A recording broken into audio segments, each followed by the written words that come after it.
Greetings everyone. Today we'll be talking about one of the most interesting categories in the fixed income category of funds, which is the government securities fund.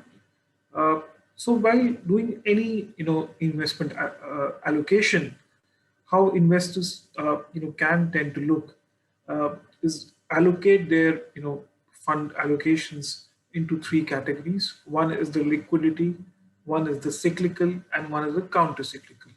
Your liquidity category is something where you invest for your very short term or your emergency needs, which could be your overnight or liquid fund. The second category is your cyclical category, where the investments benefit from an upcycle in economic growth. Typically, these funds comprise of equity or even credit-oriented strategies. These strategies tend to do well in a period of high growth and possibly somewhat higher inflation. Then the third category, which is there, is the counter-cyclical category, which is your fixed income, high quality strategies such as, let's say, a government security fund or a high quality corporate bond fund. These tend to do well in a lower growth and a lower inflation scenario. So in a period where, let's say, so that gives a good balance to an investor, where, let's say, in a period where your growth is declining, inflation is also coming down, and your equity is not doing that well. This counter-cyclical component can give that hedge to your portfolio. So coming to the gilt category of funds in IDFC, we have two funds in that stable. We have a gilt fund, which is the government GSF IP, or the government securities fund investment plan, and we have a gilt constant 10-year. So the GSF IP, is an actively managed gilt fund which invests across maturities on the yield curve wherever we feel that the curve is rightly priced, and we want to optimize the risk reward. The gilt constant 10-year maturity is a product which invests in securities to maintain average maturity somewhere around 10 years.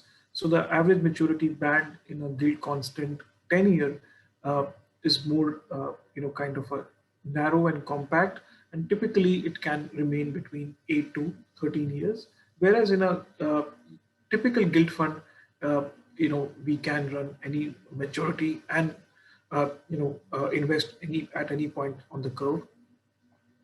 Investors who are typically looking to invest in these funds should come with a minimum 3-year investment horizon, because these are, although these bonds are very liquid, but yet given the interest rate cycle, at many points during your investment horizon, these can be very volatile. And if you're coming for a tactical or a short-term call, it can lead to a very negative experience in the portfolio.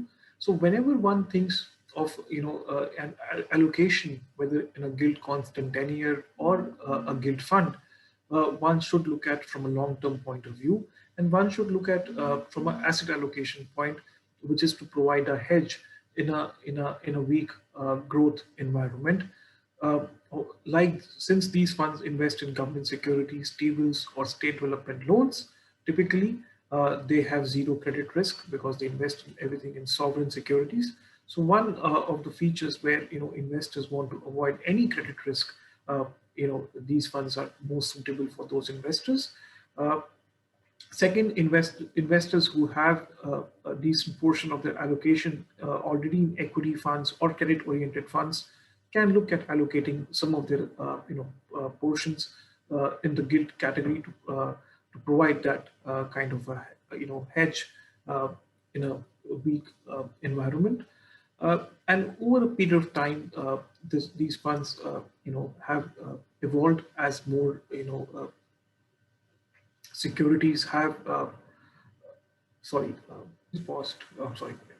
So last 12 months, investors have seen quite meaningful returns from gilt funds, which has led to expectations that maybe this could continue in the future.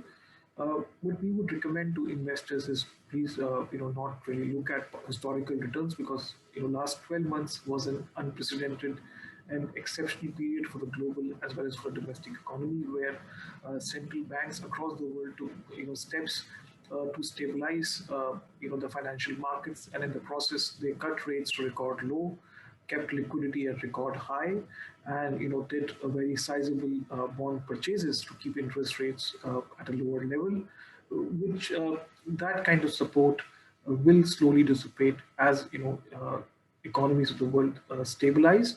What we really like in our actively managed gilt fund right now is the 6 to 8 year bucket. So if, and especially we the 6 year point looks quite attractive. So if you see the shape of the yield curve, that's where the maximum steepness lies.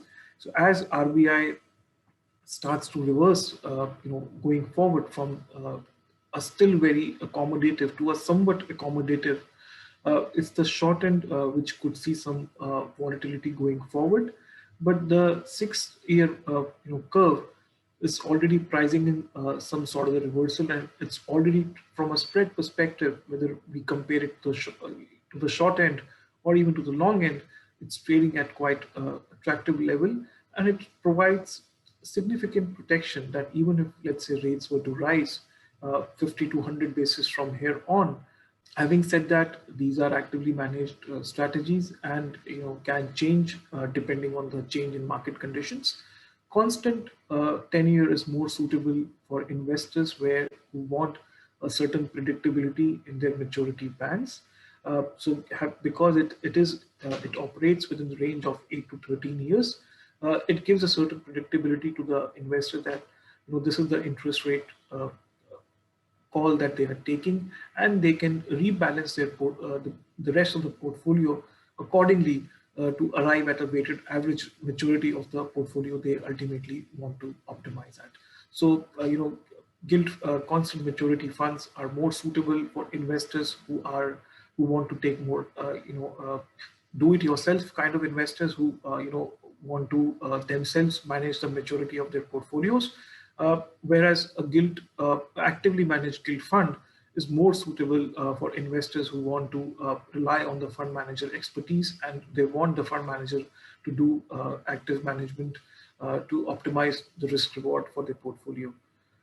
Hope you found this session useful. Thanks a lot.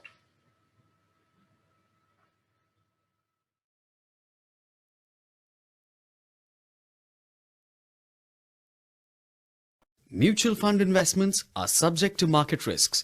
Read all scheme-related documents carefully.